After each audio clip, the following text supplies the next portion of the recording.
Good morning. It is Christmas Eve, and I wanted to let everybody know available now is the Canadian football game. This is the game that I debuted yesterday. I've been working on it and play testing it for the last couple of days, and it is finished. The write-up is here.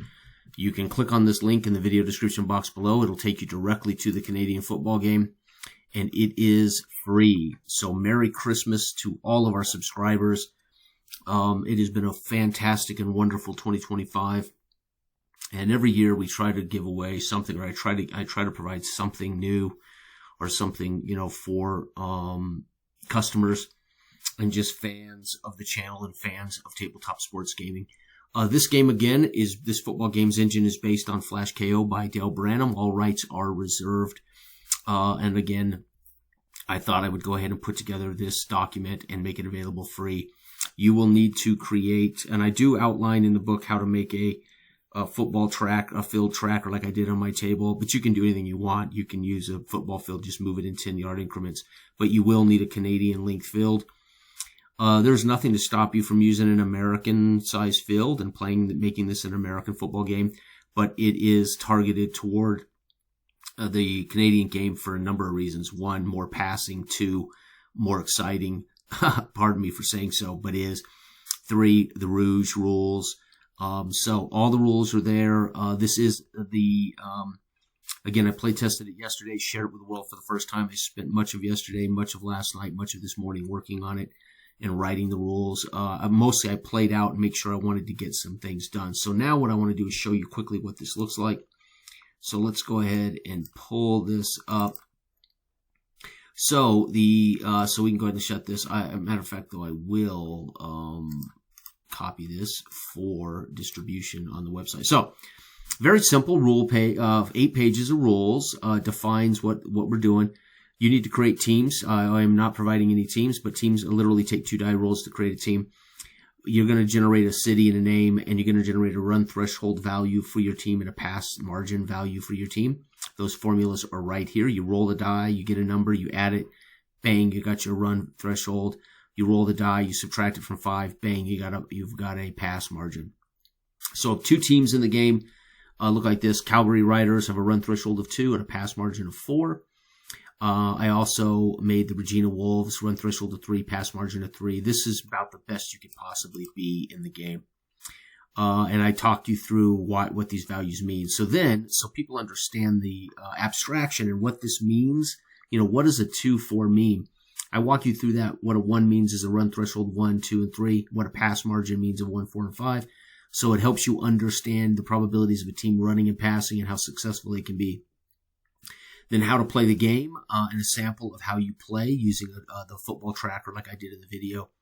Again, I will point people to the video I made yesterday if you are curious as to the tutorial, how the game plays. I won't walk through another tutorial right now. It's going to be a busy couple of days for me. I already should have been on the road, but I really wanted to get this done before Christmas for everybody.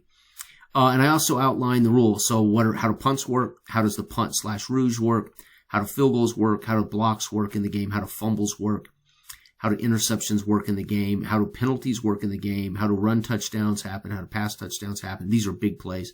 How do we time the game based on possessions? How do we kick it off?